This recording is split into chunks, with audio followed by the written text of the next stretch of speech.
Convidamos ao palco o parceiro Gabriel Lordello e Tadeu Bianconi, da Mosaico Galeria, para dar início à programação desta noite. Nosso muito obrigado.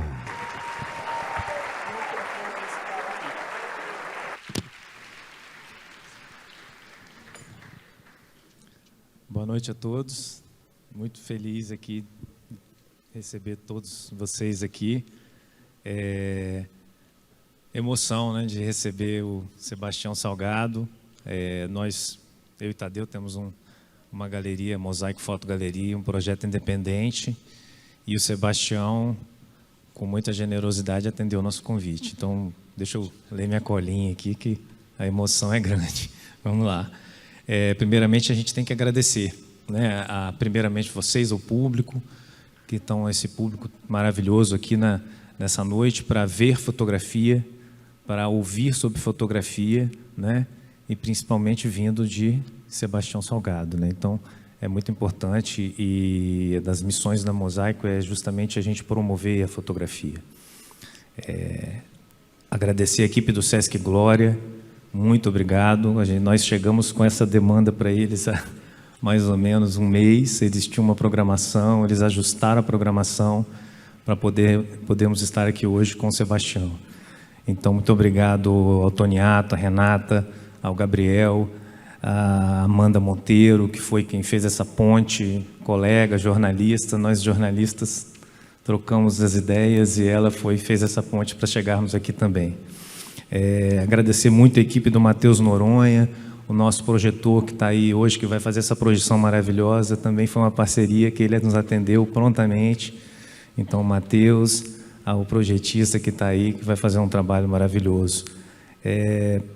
A equipe do Mosaico, nós estamos há 3 meses vivendo de Sebastião Salgado, vendo todas as suas entrevistas, estudando a sua vida, e a admiração só aumentou, né? Então, a Patrícia, ao Vitor Bermudes, a Patrícia Salles, que estão embarcando comigo, com o Tadeu, nesse sonho de tentar manter uma galeria de fotografia aqui no Espírito Santo. O Bruno Zorzal, que nos apoiou muito nesse projeto, fotógrafo, artista, amigo, colega de faculdade, estamos juntos aí. E um agradecimento muito especial ao Dr. Vitor Boaz. O Dr. Vitor Boaz é o responsável pelo Sebastião estar aqui. O Sebastião é muito amigo do Dr. Vitor, então, quando nós fomos ao Festival de Fotografia de Paraty, esse ano, em setembro, eu sabia que o Sebastião seria homenageado nesse festival, e ele estaria lá. Então, procuramos o Dr. Vitor, que eu sabia que era muito amigo do Sebastião há muitos anos, e o Vitor fez essa ponte, o Sebastião nos recebeu e aceitou esse convite para estar aqui, né? Então, obrigado, Vitor, muito mesmo. E uma curiosidade, né? O primeiro livro do Sebastião lançado no Brasil foi lançado com apoio da Prefeitura de Vitória, quando o Dr. Vitor era prefeito. O Rogério Medeiros também fez essa intermediação. Ele veio aqui, lançou, fez exposição na Fafi. Então, tem uma ligação já grande aí com o Salgado, né? E, por fim, agradecer ao Sebastião e à Lélia, porque eles foram sensacionais com a gente, de uma generosidade enorme, né? Nós temos uma única galeria de fotografia do Espírito Santo, especializada em fotografia no Espírito Santo, das poucas do Brasil, e mesmo num espaço pequeno, e eles viram, abraçaram. A Lélia fez a escolha das fotos, o Sebastião nos atendeu prontamente, está aqui, e está, nossa, a gratidão é enorme para o Sebastião. E essa exposição, que só para a gente dividir essa programação, vocês entenderem como né? Todo esse evento que está acontecendo é um projeto que nós desenvolvemos, a Mosaico, junto do Bruno Zorzal, que se chama Encontros com a Fotografia Contemporânea. A gente vai promover diversos eventos, nós vamos falar de fotografia, vamos pensar sobre fotografia, né? E o Sebastião abre essa programação, ou seja, a gente já abre com o maior de todos. E a exposição Outras Américas, o primeiro grande projeto do Sebastião, ele vai ser apresentado lá na Mosaico Fotogaleria. A gente vai fazer uma abertura para o público amanhã, Então, todos os convidados também podem aparecer na Mosaico. A gente pede até um agendamento, então as pessoas que quiserem acompanhar essa programação do Encontros com a Fotografia, acompanhem o nosso Instagram lá, que é o Mosaico Fotogaleria. E essa programação vai até junho de 2025, tá bom? Então, acompanhe no Instagram que a gente vai ter mais. Então, quando a gente vê esse trabalho do Sebastião, né, que ele construiu junto da Lélia, entendam isso, é sempre Sebastião e Lélia. Sebastião fotografa, e quem pensa tudo, desde a montagem da exposição, todos os livros, a projeção que a gente vai ver, quem faz essa curadoria é a Lélia, obviamente, sempre junto do Sebastião. Mas, com certeza, ele não seria o Sebastião que a gente conhece hoje se ele não tivesse essa parceira que abraçou, desde quando ele mudou a carreira dele de economista para virar fotógrafo, e ele vira fotógrafo por causa dela, né? Então, porque ela resolve fazer um curso de fotografia, ele pega a câmera, começa a fotografar, e muitos já sabem essa história, né? E as fotografias dele provocaram muitas reflexões e mostraram tanto mazelas quanto os paraísos do nosso planeta. Então, sempre fazendo a gente pensar como a humanidade tem lidado com tudo isso. Então, a fotografia dele tem muito propósito. Vamos lá, Tadeu. Boa noite a todos.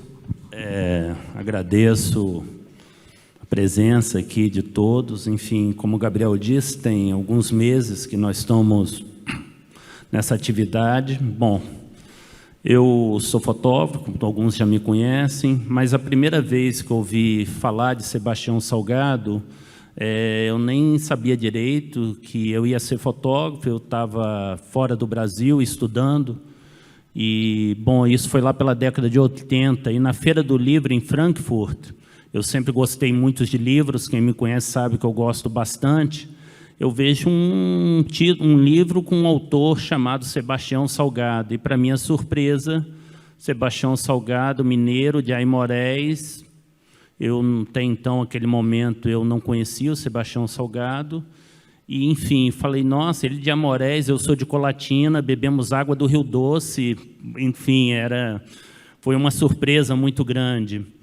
E, bom, o Sebastião, que também estudou na Universidade Federal do Espírito Santo, se formou na UFES, e aquela fotografia daquele momento me impactou muito, porque quando a gente é jovem, a gente tem que ter a curiosidade, procurar estudar, procurar conhecer, e realmente, eu que estava conhecendo tantos autores de fotografia, descobri um fotógrafo brasileiro, e da repercussão do Salgado foi bem legal.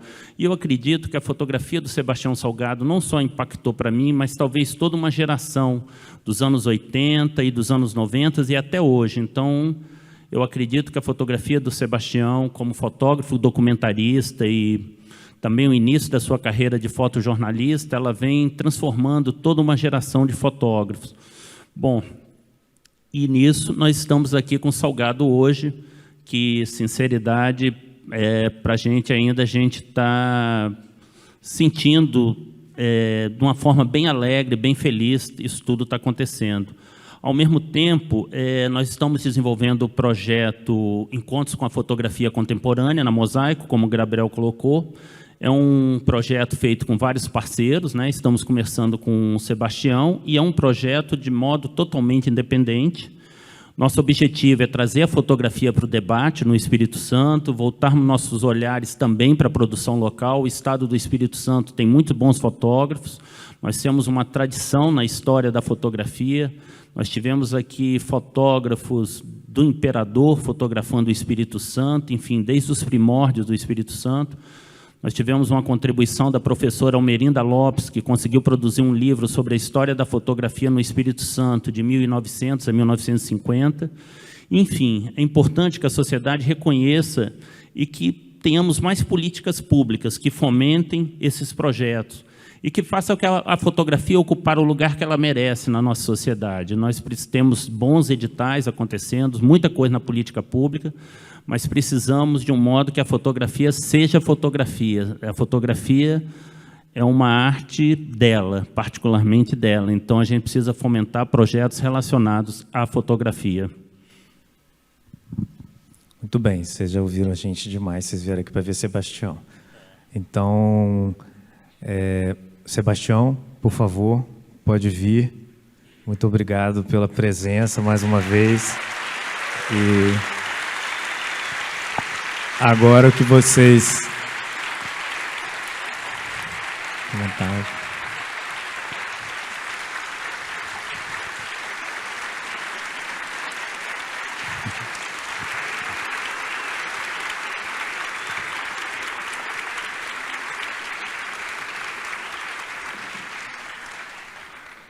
O Sebastião vai fazer uma apresentação para vocês e ao término a gente vai iniciar a projeção, tá? Por favor, Sebastião, pode começar. A gente agradece a você mais uma vez, a Lélia, por terem sido tão generosos conosco. A Lélia não está aqui, ele teve um problema de saúde na família, ela teve que ir para São Paulo hoje de urgência, né? Estaria aqui conosco, mas a gente agradece muito a vocês. Posso falar? Gente, boa noite. Prazer de estar aqui com vocês, porque essa cidade significa muito para mim e muitíssimo para a Lélia, porque tudo começou aqui. E começou aqui ao lado, aqui na beira do Cais do Porto. Em 1960, eu vim para Vitória para fazer, naquela época, que a gente chamava de científico, que era a segunda parte da escola secundária, antes de você entrar na universidade. E eu estudava no Colégio Salesiano, e as aulas terminavam sábado, às 11h30. Eu corria de volta para a casa da dona Zaira, era uma senhora que recebia 4 jovens de Aimorés, a gente morava lá, ela fazia um almoço, eu almoçava rápido, e vinha aqui, sentava nesse cais do porto, botava as pernas para fora e ficava olhando os barcos que entravam no porto. O cais de minério era aqui, não existia o Tubarão, era aqui esse morrinho que tem aqui em frente, onde os trens vinham e enchiam os navios. E eu ficava olhando aqueles navios que entravam e que saíam nesse porto, e eu sonhava de ir para onde esses navios iriam. E eu via o navio carregar, eu via o nível de água baixando do navio. Quando ele estava carregado, eu sabia que ele ia sair. Daí a poucas horas ele se deslocava do cais e ia embora, e entrando nesse canal, eu ia seguindo até ele desaparecer. Eu ficava imaginando onde ele iria, e eu tinha uma vontade louca de ir também, de conhecer o resto do mundo. E eu vim tanto nesse cais que eu descobri que todos esses navios que vinham aqui eram os mesmos. Eles vinham, carregavam, iam, descarregavam e voltavam.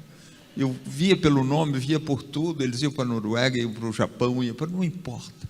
Eles iam e voltavam. Então eu construí um imaginário sentado nesse cais aqui, talvez a 50 metros daqui, aqui em frente. A minha carreira de fotógrafo quase começou aqui em Vitória. Eu comecei fotografia mais tarde, na França, em 1970, quando a Lélia comprou uma câmera para fazer fotografias de arquitetura. E pela primeira vez na minha vida eu vi através de um visor de uma câmera, e vi que eu podia materializar em imagem tudo que eu gostava, tudo que me chocava, tudo que me despertava atenção. Então, a partir daquele momento, a minha vida mudou. Eu vi que eu podia materializar todas as emoções que eu tinha através da fotografia. Mas isso quase aconteceu antes aqui em Vitória. Eu morava ali ao lado de onde era a biblioteca, na Pedro Palácios, ali ao lado da Assembleia, na pensão do senhor Aleixo Esgária, que era um senhor de Itaguaçu ou Itarana, não lembro bem. Então a gente morava na pensão do Aleixo, e tinha um senhor, o seu Neco, que ele participava no Fotoclube do Espírito Santo. E era no edifício novo que a Vale tinha aqui ao lado. Não sei se ainda é o edifício da Vale, mas não é mais não. E nesse edifício, o seu Neco marcou um encontro com a Lélia e comigo, sábado, às 10 horas da manhã, para a gente ver o que era a fotografia, o processo de fotografia. E às 10 horas da manhã, eu e a Lélia estavam lá, ficamos até às 11, ele não apareceu, nós fomos embora. Aí eu perdi o primeiro possível contato com a fotografia. Talvez eu tivesse ganho uns 6, 7 anos na fotografia da minha vida, se eu tivesse encontrado a fotografia aqui em Vitória, no momento que o seu Neco me prometeu e não cumpriu. Mas assim é a vida, né? A Lélia é minha companheira. Nós, esse ano, estamos fazendo 57 anos de casado. Fizemos, aliás, dia 16 agora, há 3 dias atrás, fizemos 57 anos de casado, mas estamos juntos há 60 anos. Nós nos conhecemos aqui em Vitória e a Lélia é grande parceira da minha vida. Fizemos tudo, absolutamente tudo juntos. Eu fazia economia, nessa época a Lélia fazia piano. A Lélia fez 18 anos de conservatório. E eu fiz, como o Tadeu falou, eu fiz a universidade aqui, eu fui economista, fui para São Paulo para fazer um Master em Economia, era o único Master em Economia no Brasil, naquela época. Eu fui aceito na Universidade de São Paulo e eu lembro bem que nós nos casamos Eu formei na faculdade aqui no dia 15 de dezembro de 1967 e nós nos casamos no dia 16 de dezembro e no dia 2 de janeiro, 2 semanas depois, nós fomos embora para São Paulo. De lá, nós nos metemos muito no movimento de esquerda e um momento nós tivemos que sair do Brasil ou entrar na clandestinidade. E como eu era jovem, o movimento que eu era próximo tomou a decisão que nós devíamos sair do Brasil, porque foi um momento muito duro depois do AI-5 em 1968. Aí a repressão no Brasil ficou brutal. Então tinha uma possibilidade de a gente ser preso, torturado, ser assassinado em prisão. E nós saímos do Brasil em 69 e ficamos praticamente 11 anos sem voltar ao Brasil. E tudo nós construímos juntos, tudo nós fizemos juntos. Eu passei de economia a fotografia, a Lélia passou de arquitetura, porque a Lélia perdeu os pais um pouquinho antes dela sair do Brasil, da gente sair do Brasil em 69, ela perdeu o pai e a mãe aqui em Vitória. O pai num acidente, num incêndio, e a mãe de um câncer. E a Lélia sofreu muito e ela abandonou o piano. Chegou na Europa, ela entrou na universidade, ela fez arquitetura e depois a vida foi evoluindo. Eu passei para a fotografia, a Lélia abandonou a arquitetura, entrou também em fotografia e nós construímos uma vida junto. Tudo fizemos junto. O Instituto Terra nasceu de uma ideia da Lélia. Fizemos junto. A Lélia se desculpa muito não estar aqui hoje com vocês. Ela queria demais estar, porque ela adora a Vitória, ela adora a sua família dela, está toda aqui, e a minha família também, mas nós temos um filho que tem um síndrome de Down, e ele está com um problema sério na coluna vertebral, e hoje ela consultou um médico no Hospital Sírio-Libanês, agora às 18 horas, com a possibilidade de fazer uma operação grave, uma operação grande. Então, nós estamos num momento assim, um pouquinho complicado e ela não pôde estar aqui com vocês. Isso só uma pequena introdução, porque, na realidade, nós estamos aqui para falar da Amazônia, de uma projeção de fotografias que eu organizei sobre a Amazônia. Eu fiz um trabalho na Amazônia contínuos durante 7 anos. E mais algumas viagens que eu fiz anteriormente, eu talvez tenha passado no Amazonas quase 9 anos da minha vida. Eu fiz 58 reportagens, 58 viagens diferentes na Amazônia. Tem muito especialista na Amazônia que conhece bem determinadas matérias, determinados detalhes da Amazônia. Mas eu duvido que tenha alguém no Brasil que conheça a Amazônia de um modo geral, como eu conheci. Eu tive a oportunidade de viajar na Amazônia inteira, de trabalhar com vários tribos indígenas, de viver com eles. O Exército Brasileiro me aceitou para me deslocar com eles nos helicópteros e nos pequenos aviões, permitindo que eu fotografasse de janela aberta. E eles me amarravam nos helicópteros, abriam as duas portas do helicóptero, e eles iam nas missões, e eu na parte de trás do helicóptero fotografando. Eu fiz dezenas de missões com eles na Amazônia, que me permitiu de fazer muitas fotografias aéreas. Fiz viagens de barcos na Amazônia. E a Amazônia, para mim, é o paraíso na Terra. A Amazônia é espetacular, é sensacional. Os brasileiros não conhecem a Amazônia. Os brasileiros começaram a conhecer a Amazônia agora, na época do Covid, porque com o Covid houve a possibilidade de haver a extinção das tribos da Amazônia, porque as tribos da Amazônia não têm anticorpos para as enfermidades que vêm de fora da floresta. Então, com a chegada do Covid, houve uma possibilidade imensa de que as tribos desaparecessem com o Covid. Então, nós fizemos uma luta imensa junto ao Supremo Tribunal de Justiça, que era o presidente, era o Toffoli, e com o Toffoli nós criamos um grande grupo dentro do Supremo de apoio aos povos indígenas da Amazônia, e nós conseguimos que os povos indígenas fossem os primeiros a ser vacinados quando houve a vacina contra o Covid, o que eu acho que houve uma proteção imensa das comunidades indígenas. E com essa possibilidade de eliminação dos povos indígenas, começou a haver um grande debate sobre a questão amazônica, e hoje, felizmente, os brasileiros têm uma consciência do que são os povos indígenas da Amazônia, do que é a Amazônia. A Amazônia é um espaço colossal, um espaço fantástico. Eu vou passar, olha, você podia projetar um dos mapas que eu trouxe? Aqui é um mapa do Brasil com os ecossistemas brasileiros. Nós temos a Mata Atlântica, né, que é a nossa aqui, estamos aqui, essa parte toda aqui, a Mata Atlântica, que é um espaço considerável. O Brasil tem 8.500.000 quilômetros quadrados, a Mata Atlântica tem em torno de 1.300.000 quilômetros quadrados. Nós temos toda a zona de Cerrado, que está aqui, temos o Pantanal, temos a Caatinga, que é a zona árida do Brasil, e temos Pampa.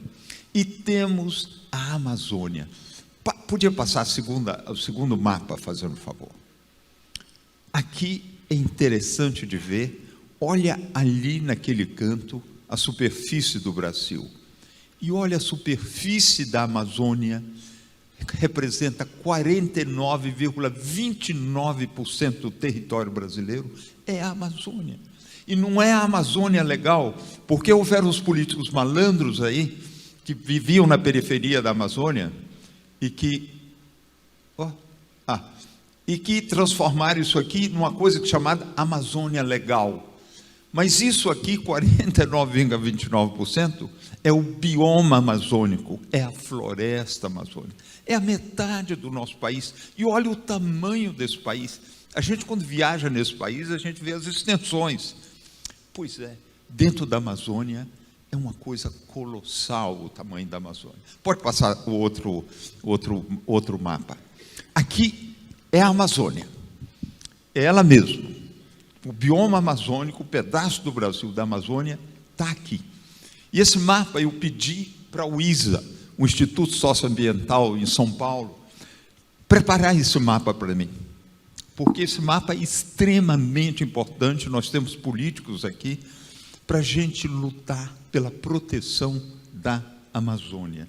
Olha, tudo que é vermelho nesse mapa é o que foi destruído na Amazônia. Isso não existe mais, isso acabou.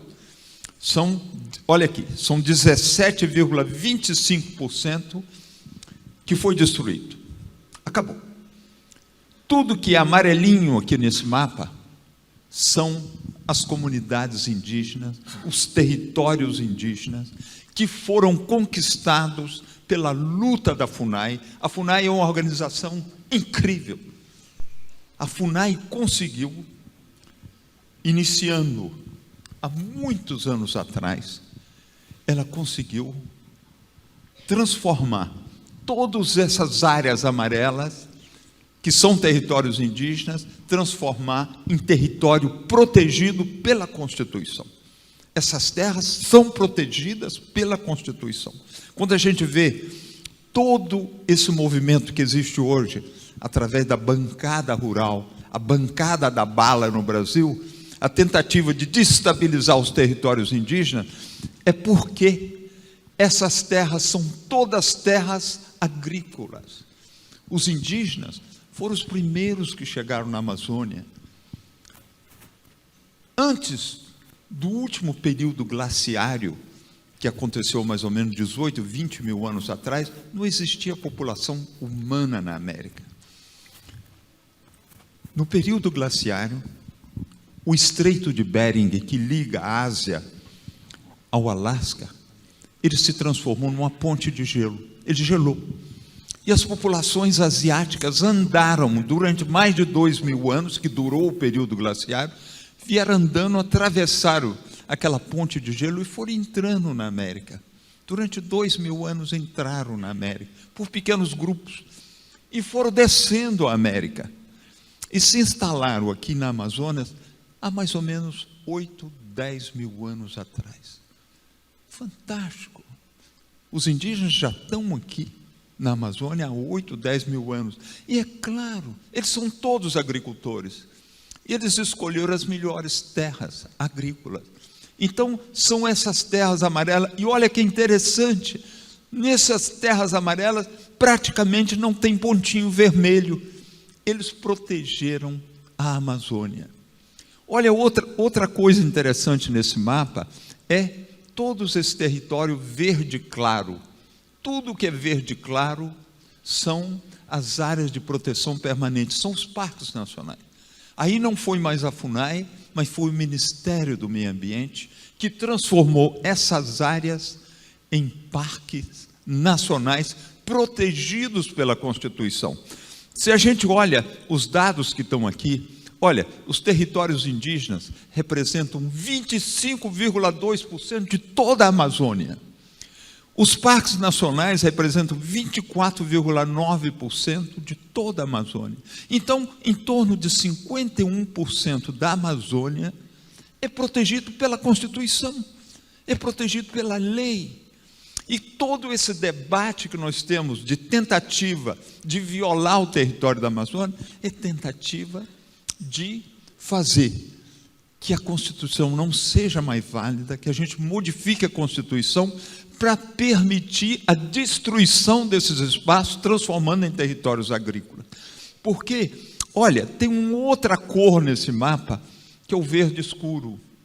Todo o verde escuro, olha, a destruição foi feita basicamente toda em cima do verde escuro. Olha aqui, isso aqui é o Parque Nacional do Xingu, um parque indígena. Olha, em torno dele, ele foi detonado aqui e ali.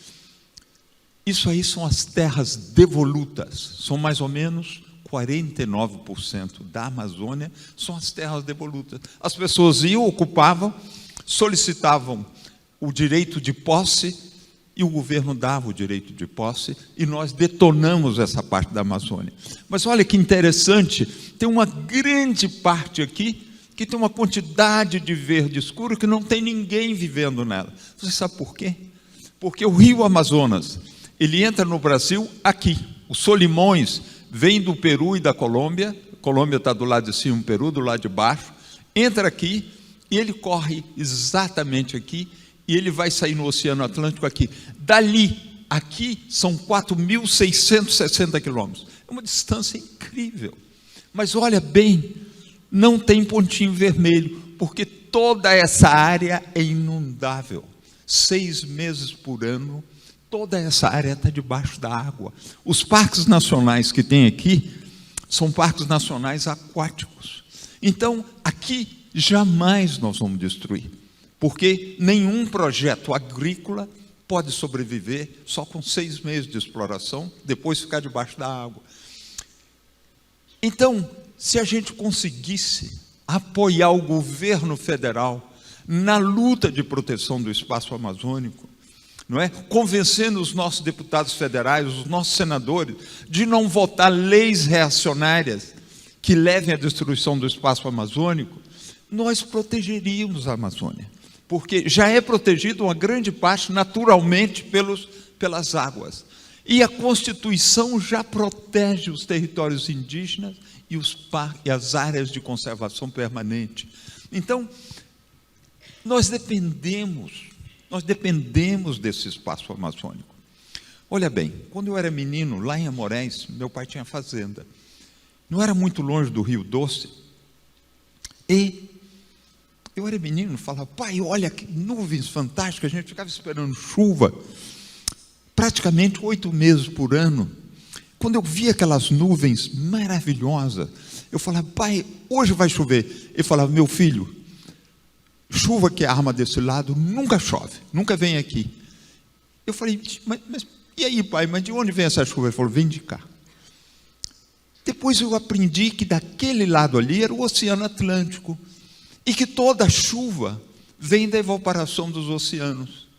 Isso me trabalhou na cabeça durante anos, até que eu descobri há pouco tempo que a chuva que cai em Aimorés, ela vem da Amazônia.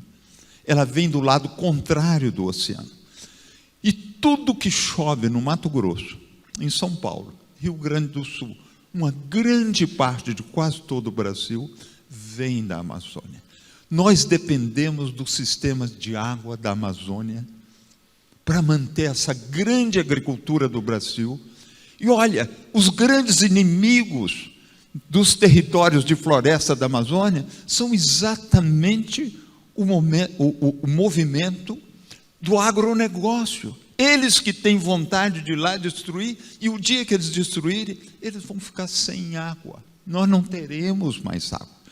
Porque foi descoberto há muito pouco tempo por cientistas brasileiros que a quantidade de água que deixa a Amazônia cada dia através dos rios aéreos é maior do que o volume de água que o grande rio Amazonas coloca no Oceano Atlântico a cada dia. É fenomenal, vocês vão ver daqui a pouco nas fotografias, nuvens incríveis, evaporações incríveis. Cada grande árvore na Amazônia, ela é capaz de colocar no ar, através da evaporação, em torno de 1.200 litros de água cada árvore, e são bilhões e bilhões de árvores. Você cria um sistema de umidade tão colossal na Amazônia, que se transformam nessas nuvens gigantes que sobem até 10 quilômetros de altura, que a gente chama de cúmulos nimbus, e o vento leva essas chuvas no planeta inteiro. Chove por aqui, chove na Europa, água que vem da Amazônia. E nós, destabilizando esse ecossistema, nós vamos modificar o sistema de chuvas no planeta inteiro. Então a Amazônia é colossal pelas chuvas. A Amazônia é colossal pelo ecossistema, é o maior conjunto de biodiversidade do planeta, está na Amazônia. O maior conjunto de águas doces do planeta está na Amazônia. Olha, gente, eu saía de Manaus, eu alugava um barco para fotografar os rios. Eu lembro uma vez, eu saí de Manaus, tirei meu pé da terra, coloquei num barco e naveguei durante 46 dias. Quando eu tirei meu pé do barco e botei na terra outra vez, botei em Manaus. Seria como eu sair de um navio daqui, eu ir em Singapura e em Tóquio, voltar aqui outra vez, só dentro do território amazônico. É uma coisa colossal, uma coisa fantástica. E olha, as tribos indígenas que vivem nessas terras, é qualquer coisa fora do comum. Eles são a pré-história da humanidade.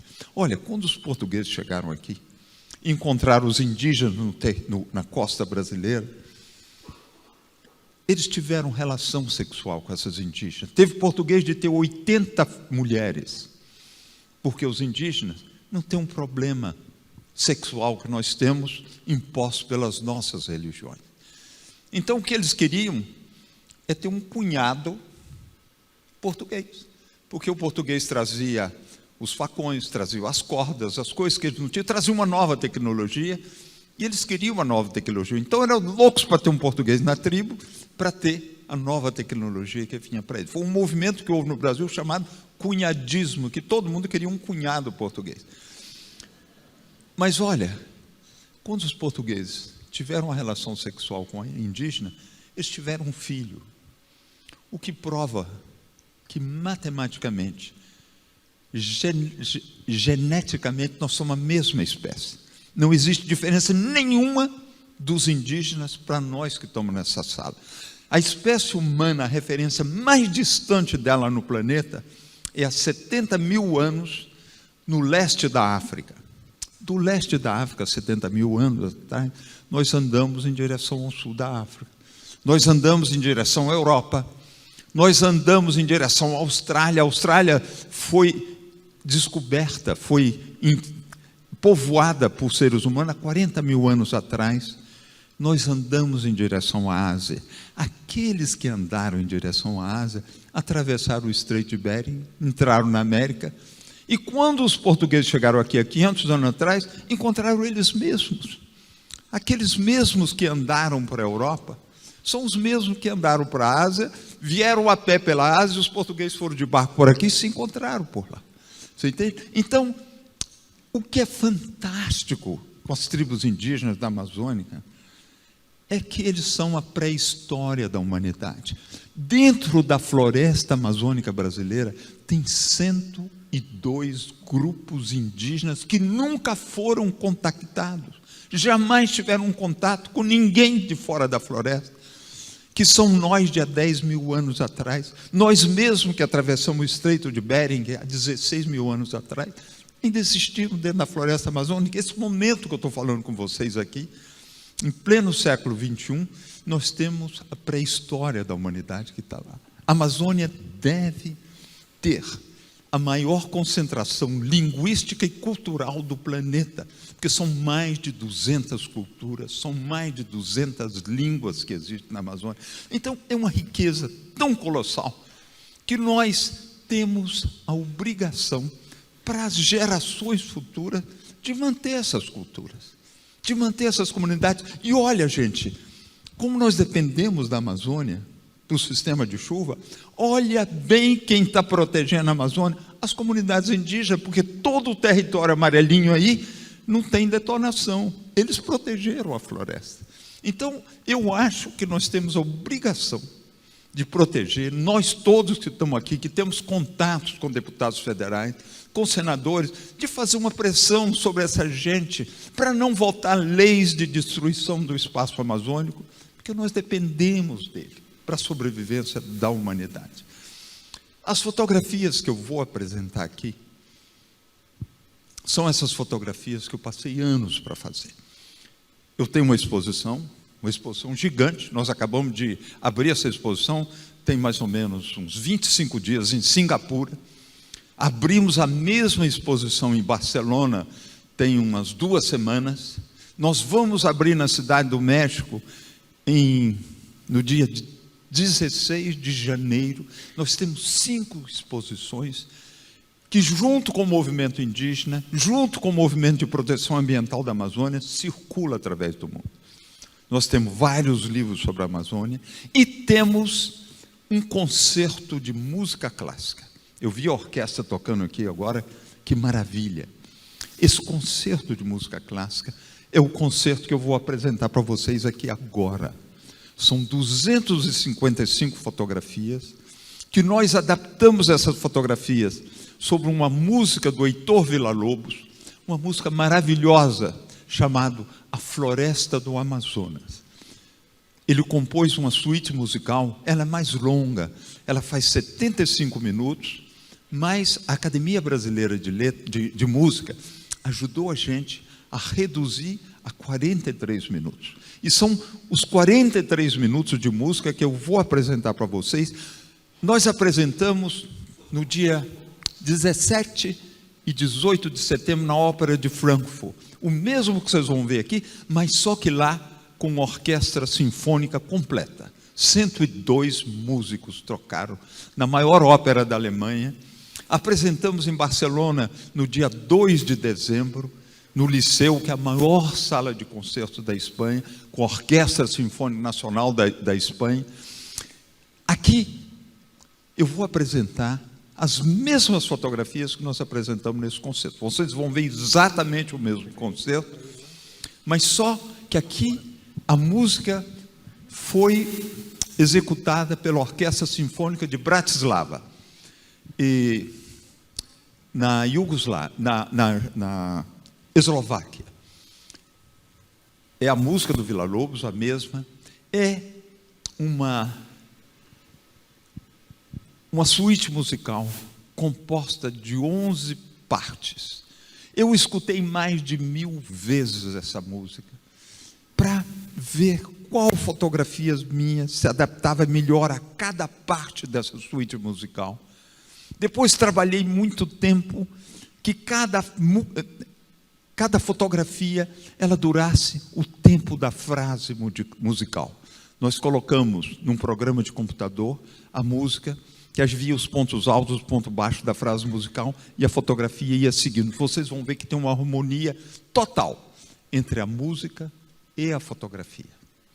Eu eliminei todas as fotografias verticais, só tem fotografia horizontal, para ter uma harmonia visual. Eu começo com uma projeção, uma visão generosa da floresta, só fotografias aéreas, para a gente ver essa dimensão colossal. É a primeira parte da suíte que chama a floresta. Então a gente tem um contato com a floresta. A segunda parte é dentro da floresta. É difícil de fotografar dentro da floresta, porque a floresta é tão densa, que eu fotografando 4, 5 árvores, eu já não vejo a sexta e a sétima. Então a única maneira de eu ter uma visão de frente da floresta é nos rios. Eu naveguei meses e meses nessa Amazônia, fotografando a Amazônia através dos rios. Então a segunda parte é dentro da floresta. Vocês vão ver que eu estou muito mais perto da floresta. A terceira parte chama o pássaro da floresta. Difícil fotografar os pássaros da Amazônia, porque você escuta os pássaros, mas a floresta é tão densa que você não vê os pássaros. Mas é uma parte tão feminina da música que eu coloquei só mulheres. Então é uma projeção só de mulheres. E assim foi indo. Quando eu chegava nas partes mais agressivas, como a dança do guerreiro e tudo, aí eu coloquei só homem. Quem é agressivo? É homem. Mulher não é agressiva. Então, aí coloquei os homens. Tem uma parte que é o fogo na floresta. Às vezes cai um raio na época seca, queima um pedaço da floresta. Eu fotografei fogo na Amazônia, mas não quis colocar, que seria feio. Eu quis colocar só a Amazônia prístina, a Amazônia pura, a Amazônia de 82%, a grande parte da Amazônia. Então, para representar o fogo na Amazônia, eu coloquei chuvas que vocês vão ter impressão que são bombas atômicas. São bombas de água, são coisas colossais. São chuvas que você tem impressão que é uma erupção vulcânica. E assim foi, cada parte. Aí vocês vão ver que tem uma sincronização incrível entre a música do Villa-Lobos e as minhas fotografias. Vocês vão me desculpar, é muito longo, são 43 minutos, são 255 fotografias, mas se a Orquestra Sinfônica estivesse aqui, vocês nem iam ver passar, porque a orquestra é tão bonita, é tão elegante, não é? Nós temos um chefe de orquestra executando, nós temos um soprano que vai cantar as partes quando a gente executa com a Orquestra Sinfônica, mas eu não pude apresentar aqui, mas tenho um prazer imenso de apresentar isso para vocês. Agora, antes de eu começar a apresentar essa fotografia, eu queria apresentar para vocês algumas poucas fotografias do Instituto Terra, porque, olha, a proteção do planeta hoje, ela compõe duas vertentes. Uma é a conservação. Nós temos que conservar as florestas que estão aí, porque é através das florestas que nós temos água para a gente beber, que nós temos a reciclagem do ar, porque madeira é carbono puro. Nós temos que fazer a reabilitação ecossistêmica. Nós temos que replantar a floresta. É o que nós estamos fazendo aqui no Vale do Rio Doce. A Lélia e eu transformamos a fazenda que foi dos meus pais numa RPPN, que é uma reserva particular do patrimônio natural, é um parque nacional. E o dia que você transforma essa terra em parque nacional, jamais ela poderá ser uma terra econômica. Jamais ela poderá voltar a ser uma fazenda com exploração econômica.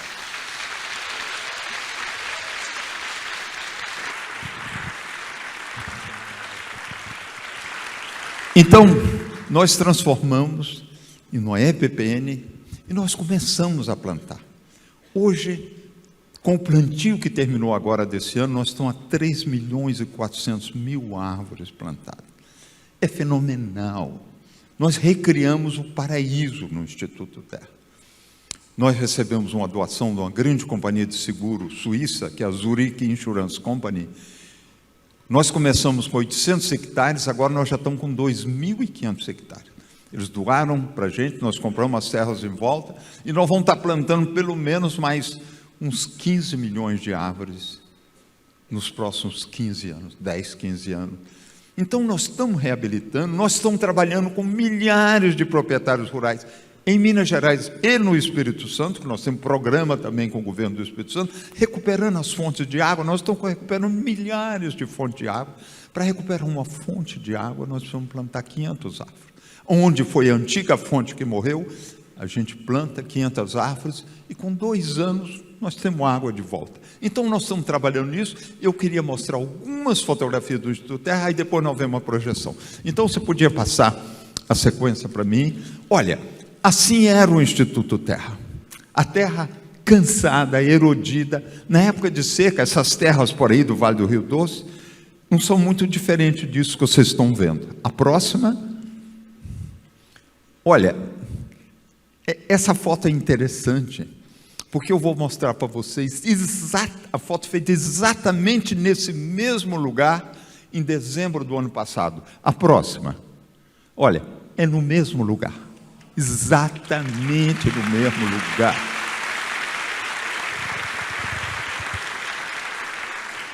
Agora, a próxima. Olha, à esquerda, olha o movimento da estrada e olha o movimento da estrada aqui. É exatamente o mesmo lugar. Nós podemos reabilitar o planeta. Nós podemos refazer o planeta e juntos nós podemos fazer. A próxima. Olha a erosão aqui, olha onde era o curral da fazenda, olha aquela parte mais profunda ali, passa a próxima, por favor. Está vendo? A parte mais profunda está aqui. Aqui nós já tínhamos começado a plantar. Cada pontinho branco que vocês estão vendo aqui, já tinha uma árvorezinha plantada aí. Aqui é um pedacinho da fazenda, é um pedacinho do Instituto Terra, mas são milhares de árvores que estão plantadas aqui. Olha bem essa linha elétrica que está passando aqui, que vocês vão ver agora uma foto feita 22 anos depois, em dezembro do ano anterior. Passa a próxima, por favor. No mesmo lugar. Olha a linha elétrica ali, ó. Ela está aqui, está vendo? Aqueles pontinhos brancos estão todos aqui.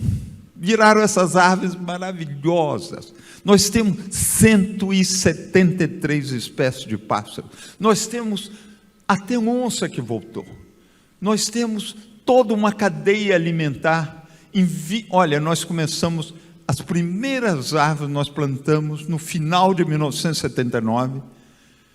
É muito pouco tempo, gente. São 25 anos. Em 25 anos, hoje nós temos uma coisa fora do comum. A próxima, olha, as duas, a anterior e a atual, o mesmo lugar, não é? Nós podemos refazer o planeta, nós podemos refazer o paraíso. Aí agora eu vou mostrar mais algumas do Instituto Terra. Vamos embora, mais uma. Olha, plantamos essas árvores todas. Plantamos muita árvore, gente. São vales e vales de árvore. Aí dentro é o paraíso. Quantidade de pássaros. Hoje nós temos macaco. Nós temos até jacaré. Aconteceu uma história muito interessante a propósito de jacaré. Nós não tínhamos mais jacaré. Nós queríamos trazer jacaré de volta. E o Zé Armando Campos dirigia, e o Paulo Vanik, eles eram da ArcelorMittal, eles estavam com a gente. Nós discutimos um projeto de trazer os jacaré das lagoas aqui, da Arcelor, aqui de Vitória, de volta para o Instituto. Seria uma coisa simbólica. O jacaré saiu do mato e veio para Arcelor. Ele ia sair daqui da cidade e voltar para o mato. Era um jacaré da cidade que ia voltar para o mato. Mas a nossa bióloga estava grávida e ela tinha pesadelos de que o jacaré ia comer o bebezinho dela. Aí nós falamos: Aline, abandonamos o projeto. Não vamos trazer mais jacaré de volta. Esqueça, abandonamos.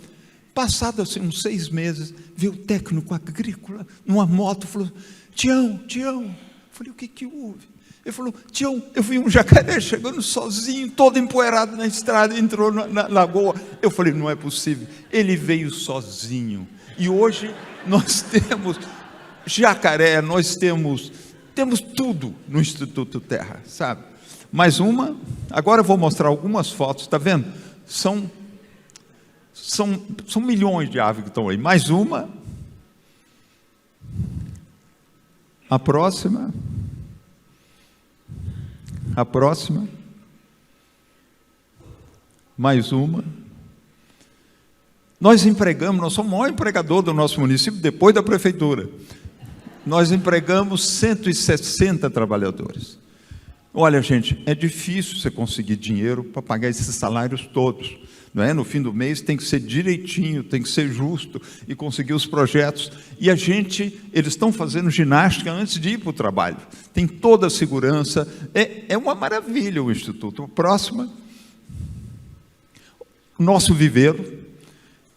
O nosso viveirinho está aqui. Nós temos uma capacidade de produzir nesse viveiro 550 mil árvores por ano. Esse ano nós produzimos 535 mil árvores.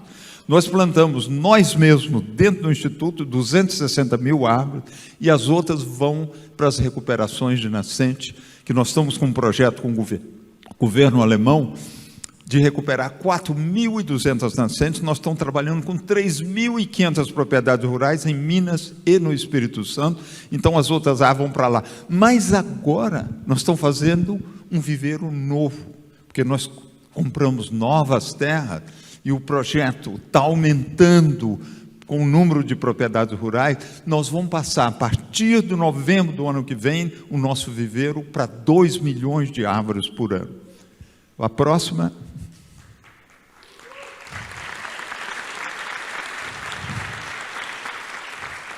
Gente, olha uma árvore bebezinho. Tudo isso aqui é uma árvore bebezinho. Olha os milhares de árvores que tem atrás, que saem na mão desses meninos e que vão para o campo ser plantadas. A próxima. Está vendo? Os milhares de árvores que estão aí, bebezinhos, que vão para o campo. A próxima. A próxima. A próxima. E aqui, entrando no campo para ser plantado. Cada homem leva 48 árvores nas costas. E eles vão distribuindo e outros vêm plantando depois da gente preparar os buracos. A próxima. A próxima. A próxima. Isso aqui são terras novas que nós compramos. Agora nós estamos plantando com a tecnologia nova, que nós vamos abrindo uma linha de 90 centímetros de profundidade com máquina e viemos plantando aqui dentro. Hoje o plantio vai muito mais rápido, mais eficiente. As árvores, a gente quase não perde mais nenhuma. A próxima. Os meninos chegando no campo para plantar de manhã cedo. Olha, cada um leva uma florestinha nas costas, 48 árvores cada um. E todas vão ser plantadas em seguida, depois eles vão buscar mais no caminhão. A próxima. A próxima. Está vendo? Ele está colocando ela na terra e outro vem cobrindo atrás. A próxima. Como a chuva demora a chegar. Hoje nós estamos plantando antes da chuva. A gente planta pelo menos umas 60, 70 mil árvores antes de chegar a época de chuva, para a gente adiantar o plantio, mas temos que irrigar a cada dia. A próxima. É isso aí, gente. Agora nós vamos ver essa música e essas fotografias. E olha, é um prazer estar aqui com vocês. Eu lembro que o Paulo Artung, que está aqui, levou a gente no Cais das Artes, que ele criou naquela época. E agora, conversando com o governador Renato Casagrande, ele falou: Salgado, nós vamos inaugurar o ano que vem, queremos inaugurar o Cais das Artes com a exposição Amazônia, que é a grande exposição que a gente leva no mundo inteiro.